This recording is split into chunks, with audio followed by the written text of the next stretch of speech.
Shalom.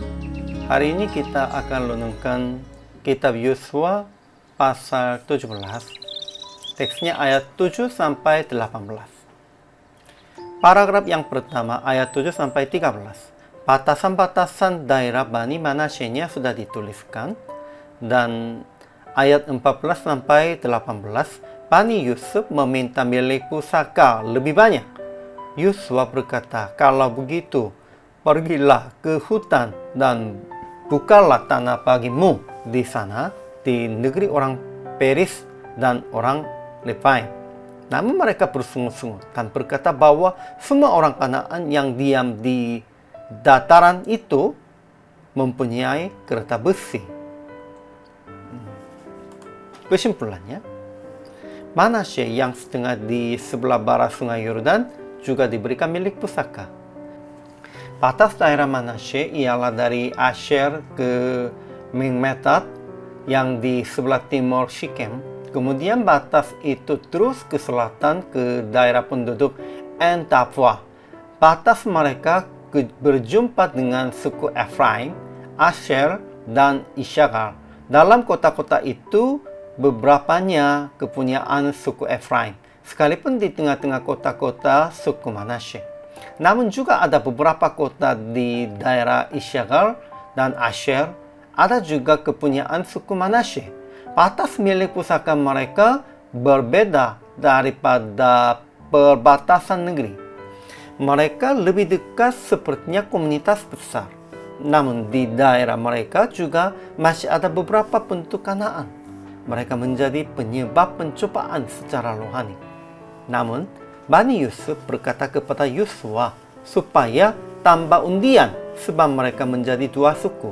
Jadi Yosua berkata, "Kalau engkau bangsa yang banyak jumlahnya, pergilah ke hutan dan bukalah tanah bagimu di sana, di negeri orang Peris dan orang Lepai." Namun mereka bersungut-sungut dan berkata bahwa semua orang Kanaan yang diam di dataran itu mempunyai kereta besi. Tetapi Yosua berkata, "Kamu akan menghalau orang Kanaan itu. Kekuatannya cukup."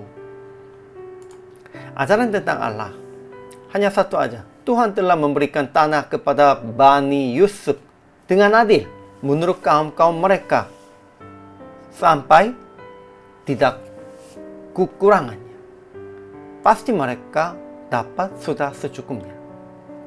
Ajaran tentang manusia. Pertama, Manasye yang setengah di sebelah barat sungai Yordan juga diberikan milik pusaka menurut kaum-kaum mereka, tetapi tidak dapat menduduki kota-kota yang telah dapat sebagai milik pusakanya. Sebab orang Kanaan berhasil untuk tetap diam di negeri itu. Setelah orang Israel menjadi kuat, mereka dibuatnya menjadi orang Lodi, tetapi tidak dihalaunya, sehingga merekanya menjadi penyebab pencobaan. Kedua, Bani Yusuf meminta milik pusaka lebih banyak dengan kata, "Mengapa engkau memberikan kepadaku hanya satu bagian undian dan satu bidang tanah saja menjadi milik pusaka? Padahal aku ini bangsa yang banyak jumlahnya, karena Tuhan sampai sekarang memberkati aku."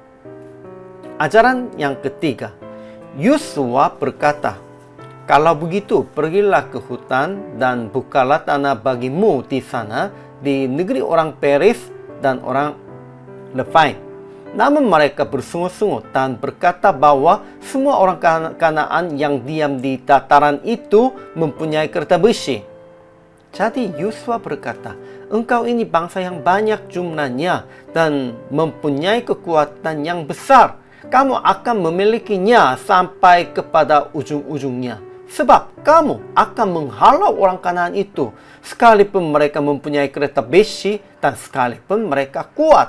Sekalipun mereka mempunyai kereta besi dan sekalipun mereka kuat, lebih kuatnya Tuhan. Itu penting. Dan karena mereka menyertai Tuhan, mereka lebih kuat. Namun mereka tidak percaya tentang ini. Aplikasinya. Pertama, jangan ragu-ragu. Segera menghalau yang Tuhan tidak sukainya. itu kekuatannya tidak cukup, masih belum tiba saatnya, jangan begitu. Jangan lagu-lagu. Harus segera menghalaunya. Kedua, jangan meminta lagi berkat sekalipun sudah cukup diberkati. Banyak orangnya begitu. Sekalipun sudah cukup diberkati, banyak orangnya, sebagian besarnya, masih tetap memintanya berkat yang lebih besar, berkat yang lebih banyak. Sekarang, tanggung jawab sebagai orang yang diberkati oleh Tuhan. Ya, daripada meminta berkat yang lebih besar, lebih baiknya harus menanggung jawab sebagai orang yang diberkati oleh Tuhan. Ketiga, jangan bersungut-sungut karena dapat tugas berat. Segera melakukan janji Tuhan yang telah janji bahwa Dia sendiri menjadi kekuatan bagi kita dan akan berjuang Dia sendiri. Tuhan Allah, Yesus menjadi kekuatan bagi kita dan Dia akan berjuang sendiri. Kita percaya ini dan harus maju ke depan. Kalau begitu, PR prakteknya. Bertobat hal yang bersungut-sungut dalam kesulitan. Dan hari ini melakukan untuk mengatasi kesulitan ini dengan percaya kekuatan Tuhan. Sebab Tuhan menyertai. Kekuatan Tuhan itu sudah bagi Anda. Kuasanya juga bagi Anda. Kita pasti mengatasi semua kesulitan ini dalam Yesus. Hari ini juga selama melayani, Tuhan Yesus memberkati.